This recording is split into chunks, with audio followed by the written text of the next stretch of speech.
Hello everyone, welcome to Aastha educates. मेरा नाम आस्था जैन है और ये है मेरी एजुकेशनल क्वालिफिकेशंस। और आज हम इस वीडियो में ईवीएस पेडागोजी के कुछ पीवाईक्यू क्वेश्चंस करेंगे। So let's get started. और हमारा पहला क्वेश्चन है, which of the following is one of the 6 themes suggested in the EVS subject as per NCF 2005। हमें ईवीएस में 6 थीम्स गिवन है। पहली है हमारी फैमिली एंड फ्रेंड्स, दूसरी है हमारी फूड, तीसरी है वाटर, चौथा है शेल्टर, पांचवा है ट्रैवल और सिक्स्थ है हमारी things we make and do. तो ये है हमारी 6 थीम्स ईवीएस की। तो उस हिसाब से हमारा आंसर क्या होगा? Option number 3। Next question, what should be avoided in anecdotal records. सबसे पहले वो हम डिस्कस करते हैं कि एनेक्डोटल रिकॉर्ड्स आखिर होते क्या। एनेक्डोटल रिकॉर्ड्स वो रिकॉर्ड्स होते हैं जिसमें क्या है, हम एक स्टूडेंट के इम्पॉर्टेंट अचीवमेंट्स और इम्पॉर्टेंट चीज़ें जितनी भी उसके एकेडमिक ईयर में हुई है उन्हें क्या है हम रिकॉर्ड करते हैं। तो ये हमारे क्या होते हैं, एनेक्डोटल रिकॉर्ड्स। और हमसे पूछा गया है क्वेश्चन में, व्हाट शुड बी अवॉइडेड, हमने क्या अवॉइड करना चाहिए एनेक्डोटल रिकॉर्ड्स के अंदर। Option A, identifying mainly problematic situation, B making statement of judgement, C identifying strength and weakness, D identifying children's area of interest and relationship etcetera. तो हमसे पूछा गया हमें क्या अवॉइड करना चाहिए एनेक्डोटल रिकॉर्ड में। तो हम यहाँ पे क्या है, एलिमिनेशन मेथड का यूज़ करेंगे। ऑप्शन डी में क्या है, हमें आइडेंटिफाई करना चाहिए चिल्ड्रन के area of interest and relationship. तो ये तो हमें क्या एनेक्डोटल रिकॉर्ड में ऐड करना चाहिए। तो हमारा आंसर क्या होगा? ऑप्शन डी कैंसिल आउट हो गया। तो अब हम क्या है अपने ऑप्शंस में देखेंगे, जिन भी ऑप्शंस में हमारा क्या है ऑप्शन नंबर डी आ रहा है वो हमारे क्या हो जाएंगे, कैंसिल आउट हो जाएंगे। तो हमारा option number second and option number 4 cancel out हो गए। अब आता है हमारा option number C, identifying strength and weakness. हमें क्या है आइडेंटिफाई करना चाहिए बच्चों में क्या है, किस पार्ट में उनकी स्ट्रेंथ है और किस पार्ट में वीकनेस है, ताकि क्या है हम अपनी टीचिंग लर्निंग को और इम्प्रूव कर सके। तो हमारा आंसर ऑप्शन नंबर सी भी गलत है, क्योंकि हमें अवॉइड, ये चीज़ तो हमें अवॉइड नहीं करनी चाहिए, ये चीज़ तो हमें क्या ऐड करनी चाहिए। तो अब हम क्या फिर से एलिमिनेशन मेथड लगाएंगे, जो भी हमारे ऑप्शन सी वाले ऑप्शन है वो हम क्या कैंसिल आउट कर देंगे। अब हमारे क्या ऑप्शन नंबर फर्स्ट बचता है कि हमें क्या मेनली प्रॉब्लमेटिक सिचुएशन को आइडेंटिफाई करना चाहिए, बल्कि हमें दोनों तरीके के एस्पेक्ट्स को क्या इंक्लूड करना चाहिए एनेक्डोटल रिकॉर्ड में। और हमारा ऑप्शन बी क्या है, स्टूडेंट्स का क्या हमें जजमेंट करना चाहिए। तो ये भी हमारा गलत है। तो हमें हमसे पूछे अवॉइड क्या करना चाहिए, तो हमारा आंसर क्या होगा? ऑप्शन नंबर फर्स्ट होगा। How will you plan for an integrated EVS classroom. अब हमसे पूछा इंटीग्रेट करना है ईवीएस क्लासरूम में, तो हम ईवीएस में किन सब्जेक्ट्स को इंटीग्रेट करते हैं? हम science, social science and environmental studies को क्या इंटीग्रेट करते हैं ईवीएस में। तो हमसे पूछा गया है क्वेश्चन में कि हम किस तरीके से प्लान करेंगे इंटीग्रेटेड क्लासरूम ईवीएस का। तो हमारा ऑप्शन 1 है, कंबाइन 2 और more subject areas into 1 lesson. Second, separate all subjects into a different plan. Third, arrange separate teachers for science and social science. Option 4, arrange separate teachers specialising in environmental sciences. तो हमें integration की बात करी है, हमसे क्या integration करने के लिए बोला गया है। तो हम सेपरेशन नहीं करेंगे, जहाँ पे भी सेपरेशन है वो क्या है हमारा नेगेटिव टैग वर्ड है। और हमसे पूछा गया कि हम इंटीग्रेट किस तरीके से करेंगे। तो हमारा आंसर क्या होगा? ऑप्शन नंबर फर्स्ट होगा। Puneet gave his class 5th learners an outline of human body and asked them to draw the digestive system before teaching chapter on food. Puneet wanted to first test if learners could make label diagram. Second, elicit learners ideas about digestion. Third, identify learners with good drawing skills. Fourth, evaluate learners on the process of digestion. तो पुनीत ने अपने class में learners को क्या है digestive system draw करने के लिए बोला है before teaching chapter on food. तो यहाँ पे पुनीत क्या चाहता है कि वो एक जनरल आइडिया लेना चाहता है कि बच्चों को क्या है, लर्नर्स को क्या है डाइजेस्टिव सिस्टम और डाइजेशन के बारे में कितना पता है। तो हमारा आंसर क्या होगा? ऑप्शन नंबर सेकंड होगा। Next question, which of the following is not correct with respect to formative assessment. तो हमारे दो तरीके के असेसमेंट होते हैं, formative assessment and summative assessment. जो हमारे फॉर्मेटिव असेसमेंट होते हैं वो हमारे क्या होते हैं, during the teaching learning process होते हैं, और जो हमारे समेटिव असेसमेंट होते हैं वो हमारे at the end of the teaching learning process होते हैं। तो ये थे हमारे एफ एंड एस ए, और हमसे पूछा गया है कि इनमें से क्या नॉट करेक्ट है with respect to formative assessment. Option number first, it is to be reported in every quarter of report card. Second, it helps the teacher in taking timely action for enhancing learning. Second, it monitors students' progress. Fourth, any information on learning of child can help in the formative assessment.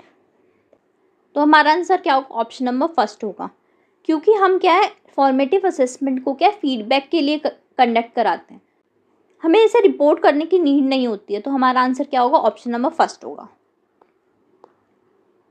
Next question. Shamita wanted to sensitize her learners about gender disparity and stereotypes related to work. What should Shamita choose to do in her class from the following suggestions? तो शमिता क्या है अपनी class में gender disparity and gender stereotypes से related बात बच्चों को क्या है एम्पैथी और सेंसिटाइज करने की कोशिश करना चाहती है। उसके लिए क्या कर सकती है शमिता को, इनमें से कौन सा ऑप्शन है उसे करना चाहिए जिससे क्या हो बच्चे सेंसिटाइज हो। First, present students with stereotypical models. Second, show flash card of different kinds of work. Third, ask only boys to sweep the classroom daily. Fourth, invite a student's mother to class who is an auto driver. तो हमें क्या है gender stereotype और gender disparity के तरफ हमें क्या sensitisation develop करना है स्टूडेंट्स में। उसके लिए क्या है हम इनवाइट करेंगे स्टूडेंट को जिसकी मदर क्या है एक ऑटो ड्राइवर है, ताकि बच्चों के अंदर क्या हो जेंडर स्टीरियोटाइप की तरफ अवेयरनेस बढ़े और जेंडर स्टीरियोटाइप ब्रेक हो। जो हमारा ऑप्शन नंबर फर्स्ट है उसमें क्या है हम स्टीरियोटिपिकल मॉडल्स को बुला रहे हैं, तो ये बिल्कुल रॉन्ग होगा क्योंकि हमें स्टीरियोटाइप को ब्रेक करना है। और ऑप्शन नंबर टू है जिसमें हम फ्लैश कार्ड को शो करेंगे डिफरेंट काइंड ऑफ वर्क, इससे बेटर ऑप्शन क्या है हमारा ऑप्शन नंबर फोर है कि हम क्या है रियल लाइफ एग्जांपल्स दें, इसलिए हमारा ऑप्शन नंबर फोर करेक्ट है। और जो हमारा ऑप्शन नंबर थ्री है इसमें क्या कर रहे हैं हम जेंडर बायस कर रहे हैं कि हम क्या है सिर्फ बॉयज से स्वीप कराएंगे क्लासरूम फ्लोर डेली, इसलिए हमारा ऑप्शन नंबर थ्री भी गलत है। Samian of class 5 usually does not do his given classwork. The best measure to address the situation could be: first, talk to him to find his difficulty and adjust classwork accordingly. Second, make another child help complete his classwork. Third, talk to parent and counsel them. Fourth, give him alternative and simpler homework. तो हमसे पूछा गया समियन एक student है class 5 का जो अपना क्या है क्लास वर्क कंप्लीट नहीं कर रहा है, तो इस सिचुएशन को किस तरीके से एड्रेस करेंगे। तो हम क्या है उस स्टूडेंट से क्या है बात करेंगे और फाइंड करेंगे कि उसको डिफ़िकल्टी किस पार्ट में आ रही है और क्लास वर्क को उसके अकॉर्डिंग क्या एडजस्ट करेंगे। तो हमारा आंसर क्या होगा, ऑप्शन नंबर फर्स्ट होगा। जो हमारा सेकेंड ऑप्शन है उसमें हमसे बोला वो हमें कहता है कि हम क्या है दूसरे स्टूडेंट को उसका क्लास वर्क कंप्लीट करने के लिए बोलें, तो हम क्या है समियन की रिस्पॉन्सिबिलिटी को क्या हम दूसरे स्टूडेंट पे थोप रहे हैं, तो ये ऑप्शन हमारा गलत होगा। जो हमारा थर्ड ऑप्शन है वो क्या कहता है कि हम उसके पेरेंट्स से बात करेंगे और उन्हें काउंसिल करेंगे, बट हमें सबसे पहले क्या ग्राउंड लेवल पे उस सिचुएशन को सॉल्व करने की कोशिश करनी चाहिए, इसलिए क्या हमारा ऑप्शन नंबर थ्री भी गलत है। जो हमारा ऑप्शन नंबर फोर है उसे हम क्या अल्टरनेटिव एंड सिंपलर होमवर्क देंगे, बट हमने रूट प्रॉब्लम सॉल्व नहीं करी इसलिए और हम उसे सिंपलर चीज़ों पे ट्रांसफ़र कर रहे हैं, इसलिए हमारा क्या ऑप्शन नंबर फोर भी गलत है। Muskan organized a debate on the topic use of diesel vehicles in the transportation should be prohibited. What is the purpose of organizing this debate by Muskan in the classroom. Muskan क्या एक debate organize कर रही है on the topic use of diesel vehicles in the transportation should be prohibited, मतलब जो diesel vehicles है उनका transportation क्या हो प्रोहिबिटेड हो। ये डिबेट ऑर्गेनाइज करने का पर्पस क्या है इन द क्लासरूम। तो हमारा ऑप्शन नंबर फर्स्ट क्या है, she want to sensitise student on the need to ban diesel vehicles completely in transportation. It second क्या है हमारा option, it would help in knowing students views and correcting them. Option number third है हमारा, she wants to sensitize students on advantages of using modern vehicle. Fourth है हमारा, it helps students in appreciating multiple perspectives on this issue. तो जो हमारी debate होती है उसमें क्या होता है कि एक फॉर में होता है, मतलब एक सपोर्ट में होता है और एक अगेंस्ट में होता है. तो यहाँ पे क्या होता है, हम दोनों पर्सपेक्टिव्स के बारे में सुनते हैं और हम क्या कंक्लूजन निकालते हैं. तो यहाँ पे क्या होगा, बच्चे क्या अपने पर्सपेक्टिव्स को रखेंगे, वो अपने मन की बात को रखेंगे और वो क्या सोचते हैं, वो उनकी थिंकिंग स्किल्स डेवलप होंगी. इसलिए हमारा क्या होगा, ऑप्शन नंबर 4 होगा, क्योंकि यहाँ पे क्या स्टूडेंट्स मल्टीपल पर्सपेक्टिव्स को अप्रिशिएट करना सीखेंगे. इसलिए हमारा आंसर क्या होगा, ऑप्शन नंबर 4 होगा. जो हमारा ऑप्शन नंबर फर्स्ट है वो गलत है, क्योंकि यहाँ पे सेंसिटाइज कर रहा है, शी वॉन्ट्स टू सेंसिटाइज कि स्टूडेंट्स को क्या है, बैन को ही सपोर्ट करना है. इसलिए हमारा ऑप्शन नंबर फर्स्ट गलत है. जो हमारा सेकेंड ऑप्शन है वो इसलिए गलत है क्योंकि यहाँ पे क्या है, स्टूडेंट्स पर्सपेक्टिव्स तो जानेंगे बट यहाँ पे करेक्ट करने की बात हो रही है. हमें यहाँ पे इसका मेन मोटिव क्या है डिबेट का, कि हम बच्चों के व्यूज़ को जानें, ना कि उन्हें करेक्ट करें. और जो हमारा ऑप्शन नंबर 3 है वो क्या कर रहा है कि हम एडवांटेज के बारे में सिखाएं जो मॉडर्न व्हीकल्स है, बट हमें क्या पर्सपेक्टिव्स और व्यूज़ के बारे में जानना है, बच्चों की थिंकिंग के बारे में जानना है. इसलिए हमारा ऑप्शन नंबर 3 भी गलत है. हमारा आंसर क्या होगा, ऑप्शन नंबर 4 होगा. Mapping skills in EVS helps develop. हमसे पूछा गया कि मैपिंग स्किल क्या है, किस तरीके से ईवीएस में हेल्प करती है. First, the skill of drawing landscape. Second, the skill of predicting and calculating. Third, recording skill. Fourth, understanding the relative position of place. तो हमारा आंसर क्या होगा, ऑप्शन नंबर 4 होगा, क्योंकि क्या हम यहाँ पे रिलेटिव पोजीशन के बारे में जान रहे हैं चीज़ों की. तो हमारा आंसर क्या होगा, ऑप्शन नंबर 4 होगा.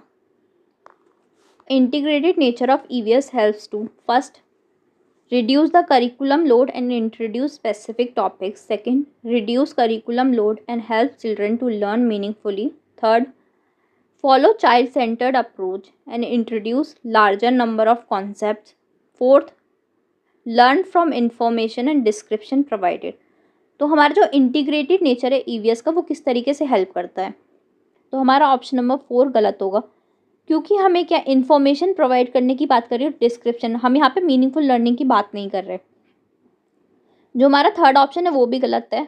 जो थर्ड ऑप्शन का फर्स्ट पार्ट है कि चाइल्ड सेंटर्ड अप्रोच, ये तो करेक्ट है, बट हम जब इंट्रोड्यूस करने की बात कर रहे हैं लार्ज नंबर ऑफ कॉन्सेप्ट्स को, तो ये गलत होगा हमारा इंटीग्रेटेड नेचर को लेकर. जो हमारा सेकेंड ऑप्शन है वो करेक्ट है, क्योंकि हम यहाँ पे क्या कर रहे हैं, रिड्यूस कर रहे हैं करिकुलम को जब हम सब्जेक्ट्स को इंटीग्रेट करते हैं, और यहाँ पे चिल्ड्रन क्या मीनिंगफुली लर्न करेगा. तो हमारा आंसर क्या होगा, ऑप्शन नंबर 2 होगा. हमारा ऑप्शन नंबर फर्स्ट भी गलत है, क्योंकि यहाँ पे हम इंट्रोड्यूस करने की बात कर रहे हैं स्पेसिफिक टॉपिक्स को. तो हमारा आंसर क्या होगा, ऑप्शन नंबर 2 होगा. अब आता है हमारा next question, which of the following is not a broad indicator of EVS assessment. तो हमसे पूछा गया है कि not a broad indicator of EVS assessment. तो हमारा ऑप्शन नंबर 1 है cooperation. Second, concern for justice. Third, concern for equal concept mapping. तो हमसे पूछेगा ईवीएस में असेसमेंट हम किन किन चीज़ों पे को ध्यान में रख के करते हैं. तो हम कॉपरेशन को ध्यान में रख के करते हैं. हमारा मेन गोल क्या होता है कि हम बच्चों के अंदर sense of justice and equality and empathy को डेवलप करें, कॉपरेशन डेवलप करें. तो हमारा क्या होगा, सेकेंड ऑप्शन भी करेक्ट है. और जो हमारा थर्ड ऑप्शन क्या है वो भी बिल्कुल सही है, ईवीएस का इंडिकेटर है. तो ये हमारे तीनों ऑप्शन क्या है, फर्स्ट सेकंड थर्ड इंडिकेटर्स हैं ईवीएस के असेसमेंट के. और हमसे पूछा है कि नॉट अ इंडिकेटर. तो हमारा आंसर क्या होगा, ऑप्शन नंबर 4 हमारा क्या करेक्ट आंसर है, क्योंकि कॉन्सेप्ट मैपिंग हमारा कोई इंडिकेटर नहीं है ईवीएस के असेसमेंट का. अब आता है हमारा next question, There is a paragraph in class 5 EVS textbook based on Al-Biruni's observation of construction of ponds in India some thousands years ago. What would be the purpose of including this paragraph? तो हमारी EVS की 5th class की book में क्या एक अल-बरूनी का एक passage है जिसमें उसके कंस्ट्रक्शन ऑफ पॉन्ड्स के बारे में बताया गया है कुछ 1000 years ago. तो ये पैराग्राफ हमें क्या इंडिकेट करता है, हमसे ये पूछा गया है. First, it help learners to identify the source of history. ये बात सही है कि अगर हम क्या हिस्ट्री के बारे में पढ़ा रहे हैं, हम उन पॉइंट्स के बारे में पढ़ा रहे हैं, तो बच्चों को क्या होगा, हिस्ट्री के बारे में समझ डेवलप होगी। जो हमारा सेकेंड ऑप्शन है क्या, it helps learners to improve their recording of observation. तो यहाँ पे रिकॉर्डिंग ऑफ ऑब्जर्वेशन की बात नहीं हो रही है, तो इसमें उन लोगों की ऑब्जर्वेशन स्किल्स डेवलप नहीं हो रही हैं। जो हमारा थर्ड ऑप्शन है, it helps learners to appreciate technology present in India some 1000 years back. तो ये भी करेक्ट ऑप्शन है, क्योंकि यहाँ पे क्या हो रहा है, बच्चे पॉन्ड के कंस्ट्रक्शन के बारे में जान रहे हैं, तो उनके टेक्नोलॉजी के बारे में पता चल रहा है कि किस तरीके से पॉन्ड्स का कंस्ट्रक्शन हुआ होगा। जो हमारा लास्ट ऑप्शन है D, it helps learners to appreciate the role of evidence in history. ये भी करेक्ट ऑप्शन है। तो हमारा आंसर क्या है, ए, सी एंड डी। अब हम क्या ऑप्शंस में से देखेंगे कि इनमें से हमारा कौन सा मैच करता है। हमारा करेक्ट ऑप्शन क्या था, ए, सी एंड डी। तो हमारा आंसर क्या होगा, ऑप्शन नंबर सेकंड होगा। अब आता है हमारा next question. With over 50 students in her class, Vani wants to engage them in an activity which involves maximum number of senses to enhance learning. Which of the following activity will be suitable for this purpose? तो वानी एक teacher है, उसकी class में 50 students है। वो क्या कर चाहती है कि सब स्टूडेंट्स इंगेज हों with maximum number of senses to enhance their learning. इसके लिए कौन सी एक्टिविटी सूटेबल रहेगी? First, inviting resource persons from community to demonstrate their skills. Second, encouraging group discussion. Third, using smart classroom for AV material यानी कि audio visual aids का use करना. Fourth, organizing field trip to a nearby place. तो हमें maximum number of senses का use करना है। तो हमारा ऑप्शन क्या होगा, फोर्थ, कि हम फील्ड ट्रिप को ऑर्गेनाइज करेंगे तो बच्चों के जितने भी सेंसेस हैं वो सबका इन्वॉल्वमेंट हो रहा है, इसलिए हमारा बेस्ट आंसर क्या होगा, बेस्ट ऑप्शन क्या है, हमारा फोर्थ ऑप्शन है। तो हमारा आंसर क्या होगा, ऑप्शन नंबर 4 होगा। हमारा जो ऑप्शन नंबर 3 है, use of audio visual aids, वो भी अच्छा ऑप्शन है, बट हमसे बेस्ट ऑप्शन की बात कही गई है। तो हमारा आंसर क्या होगा, ऑप्शन नंबर 4 होगा। Next question, why does Iqra encourages her learners to read newspaper and magazines in EVS। तो इकरा एक टीचर है, वो अपने लर्नर्स को क्या है, एनकरेज करती है रीड करने के लिए न्यूज़पेपर एंड मैगजीन्स को इन EVS। वो ऐसा क्यों करती है, हमसे ये पूछा गया है। तो फर्स्ट ऑप्शन क्या है, these are entertaining resources available. Second, these help learners to engage with real world. Third, these help learners to become independent. Fourth, these help learners to become competitive. तो हमें न्यूज़पेपर रीडिंग और magazine की रीडिंग क्यों करनी चाहिए, इसके लिए क्या होगा, ये हम क्यों कराते हैं, ताकि हम क्या लर्नर्स को क्या रियल वर्ल्ड के साथ एंगेज कर सकें, हम रियल लाइफ लर्निंग को डेवलप कर सकें, स्टूडेंट्स को रियल लाइफ लर्निंग के बारे में, रियल वर्ल्ड के बारे में जाने बच्चे। तो हमारा आंसर क्या होगा, ऑप्शन नंबर 2 होगा। हमारा नेक्स्ट क्वेश्चन आता है, questioning as a strategy in teaching learning of EVS is used for. अब हम प्रश्न उत्तर विधि को किस तरीके से स्ट्रेटेजी की तरह यूज़ कर सकते हैं टीचिंग लर्निंग ऑफ EVS में। First, maintaining discipline. Second, drawing attention.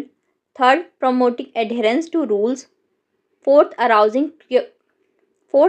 Curiosity in classroom. तो हम क्वेश्चन आंसर मेथड या क्वेश्चनिंग से क्या कर सकते हैं, maintaining discipline, drawing attention, promoting adherence to rules यानी कि नियमों का पालन करना। तो ये भी हमारा ऑप्शन क्या है, गलत है।